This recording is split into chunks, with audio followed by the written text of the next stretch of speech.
Halo semuanya, Anda pasti pernah mendengar tentang pertukaran mata uang. Tetapi apakah Anda tahu tentang apa itu nilai tukar dan bagaimana pembentukannya? Kami akan memberi Anda beberapa petunjuk yang pasti akan berguna. Nilai tukar mata uang adalah harga unit mata uang suatu negara dalam satuan mata uang negara lain. Secara sederhana, ini adalah jumlah unit dari satu mata uang yang harus dibayar untuk mendapatkan satu unit mata uang lainnya. Sebagai contoh, 20 US dollar sama dengan 16,35 euro. Dengan cara ini, orang tidak mengalami kesulitan saat mengunjungi negara dengan mata uang yang berbeda.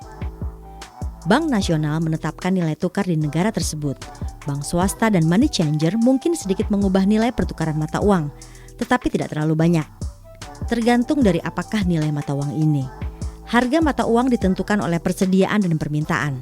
Dalam situasi ketika produksi berjalan lancar dan para pengusaha membutuhkan uang, hal ini merupakan peluang yang baik bagi investor.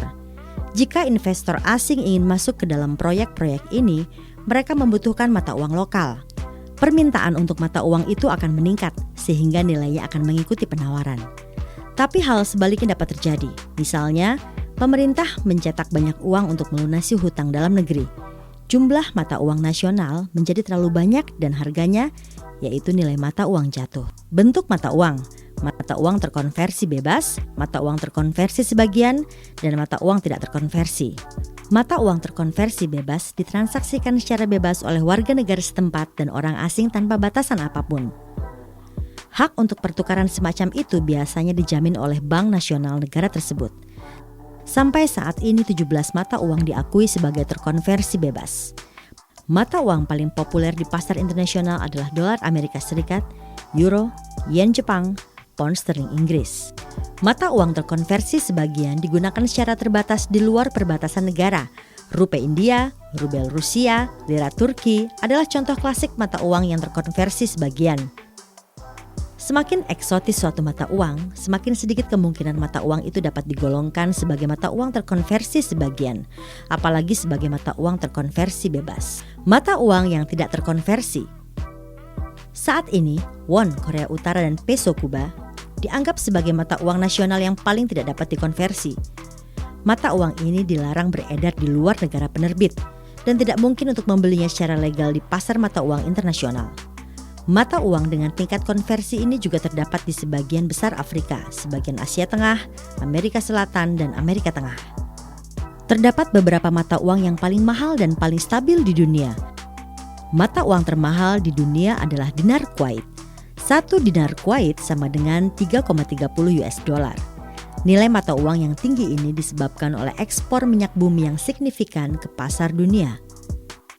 Mata uang paling stabil di dunia dengan tingkat kepastian yang tinggi adalah franc Swiss.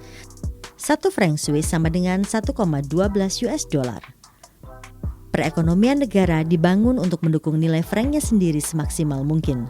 Bahkan pada saat resesi global, negara memberikan landasan bagi pertumbuhan mata uang nasional.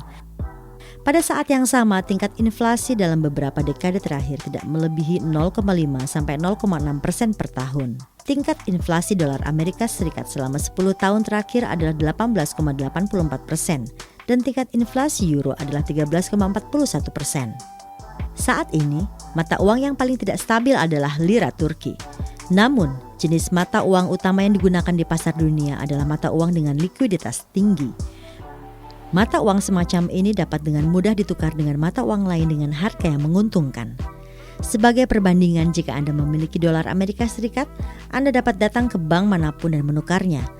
Tetapi jika Anda memiliki yen Jepang atau franc Swiss, Anda tidak akan dapat menukar mata uang tersebut dengan cepat, meskipun tingkat kestabilannya tinggi.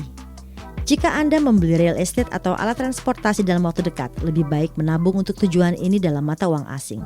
Bahkan lebih menguntungkan untuk menginvestasikan pada deposito mata uang asing di bank, karena Anda akan mendapatkan laba investasi. Nah, jika Anda menabung hanya untuk berjaga-jaga, Anda harus membeli 3 mata uang yang berbeda.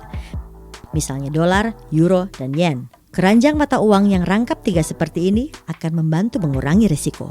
Ketika Anda tahu lebih banyak tentang nilai tukar, jangan lupa untuk memberi like and subscribe di channel ini agar tidak ketinggalan video baru yang menarik dan juga bermanfaat. Tulis juga apa yang Anda minati, kami pasti akan menganalisanya.